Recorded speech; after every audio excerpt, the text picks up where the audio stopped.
Winners Win podcast. It's your boy Loso 2.0. And today we're going to talk about seven simple steps in order to write great copy, right? 7 simple steps. I'm not really going to go too crazy on each one, but just to break down copy. But before we like to do that, I like to do some housekeeping things, man. Like this video, share it, subscribe to the Winners Win channel. And if you listen to us on any type of podcast platform, leave a 5-star review and leave a review so I can figure out how I can better serve you. Okay, so the 7 steps to be writing great copy. First one comes with becoming an expert on product or service. Now, obviously, if you're writing copy for yourself, this is the easiest step because it's easy because you know your product or service, obviously, right? I know my product or service. I know what my niche is, what I'm trying to do with it, product or service. So I know the ins and outs, the details of it, pricings, things like that. So, but if you don't know this stuff, then that's the first thing you should be doing. You should be studying this like it is your own, product or service. And I mean straight to the detail, right? Like if I'm an advocate, if I'm writing copy for, PlayStation, I'm going to obviously buy a PlayStation. I'm going to play it. I'm going to see what things I like about it. I'm going to play different games on it, the PlayStation exclusive games. I'm going to literally learn this product or service to the T. Like I'm going to try to know as much as the owner or the creator of the PlayStation, or I'm going to try to learn, just as much, right? I'm really going to study this thing and just literally love it, live, breathe, and die in it. It actually reminds me of Jim Carrey. They were saying like before he plays different roles in different movies, he likes to actually be that character and actually stay in character all the way up until the movie starts. So that's really getting into the product or service that you're selling, really getting into that actor, right? Now, the second step is to know your prospect, right? So you literally have to know your prospect like you know your product or service. Because remember, just knowing the product or service is not enough because there's features and there's benefits.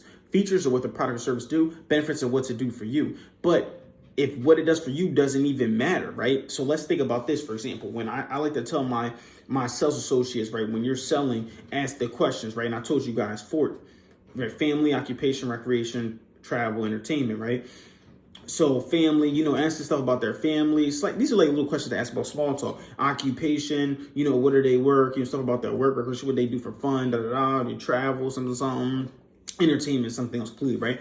But just like entertainment can fall into a couple of things, right? For one, it could be movies. Another thing is books read, right? I actually watched something the other day when Russell Brunson was saying, show me your bookshelf and I can show you what type of person you are just based off of their bookshelf, right? So maybe even just figuring out what books they read, learning them to this part, because then when you speak it back to them, it just makes more sense. So if I say, hey, listen, I'm gonna sell you a program on how to, do your goals in a quarter of the time. Obviously, you probably have personal development books on your bookshelf, and that just makes sense for me to even pitch that. But I'm not going to pitch this if you're not even into personal development and you're into, dancing or something like that, right?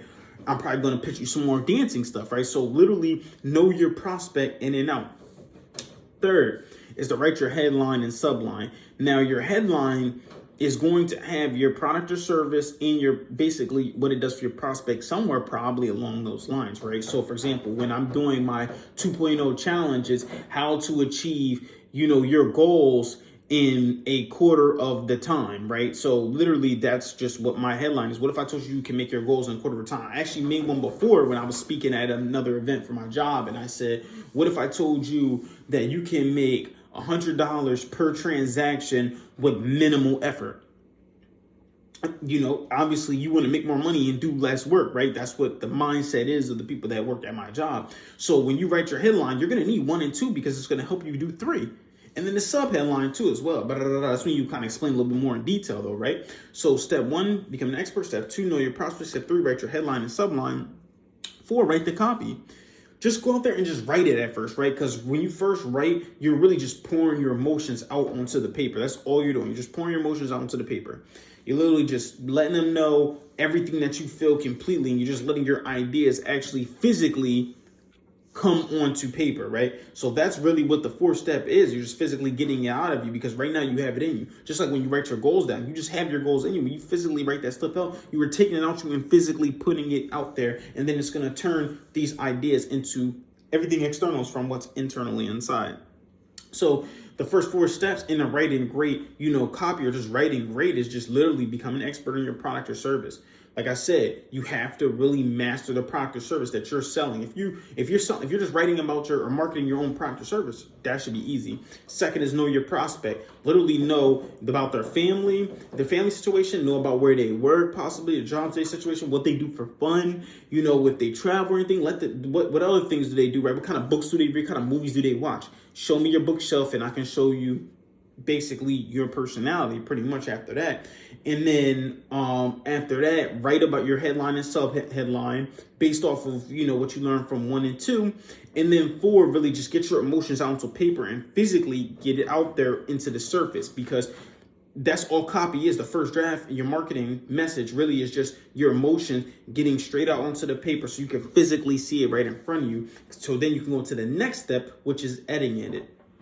Now, when you're editing your copy, you're trying to make the message as simple as possible and as short and concise as possible, right? So when I say simple, I mean the reading level of it should be lower. You don't have to speak very sophisticated to other people, right? Because now it depends on your audience, right? If your audience obviously is doctors, then you may want to be a little bit more sophisticated, because that's maybe the way doctors may talk, right? I need more water, I'm thirsty. But if your audience is anybody else, for the most part, they really don't even want, So you make it simple as possible, and then concise too as well. You make cut words out like that. I know, like just like when you're speaking, you're trying to take out as many, this, that, and just those little things that you do in between, which I'm not sure if I do those as much anymore. I might have to go back to my video and probably look at it again, but I'm not even sure if I do it as much anymore. But I used to always go, like all of the time when I was speaking. Excuse me. So edit your copy in that way. Number 6 is the incubate. Now, incubation, I thought about back when I was going to school. And back when I was going to school, you literally would get germs from your mouth or something and put them into kind of like a test plate. Then in a test plate, you would close it, put it into like this microwave type thing, which really wasn't a microwave. Please forgive me, biology, science majors, for talking about this stuff in this way. I really do not remember. You'll let it what's called incubate, which you'll take it out in the morning. You'll see the germs really for how they are. Same thing with your copy. After you write your copy and pour it onto the paper, after you edit it, you want to just leave it alone. Just leave it alone. Do anything else, because in your mind, it's still working on your copy subconsciously as you're doing different things throughout the day, and it'll be able to get you more ideas to bring back, which reminds me of my little brother. He always talks about how he writes and draws his comics based off of things that he thinks deep down inside, or that he sees as he goes throughout his day. He's incubating throughout the day. And then finally is to take a final look. You have to take a final glance over it, right? Glimpse over it. I said glimpse. I'm tripping. Mix glance and glimpse together. Over your copy to make sure it's up to par, which reminds me of right now with my publisher. I read the book and wrote the book, obviously. My publisher went and read it. Then I had a friend of mine read it as well and just give me ideas.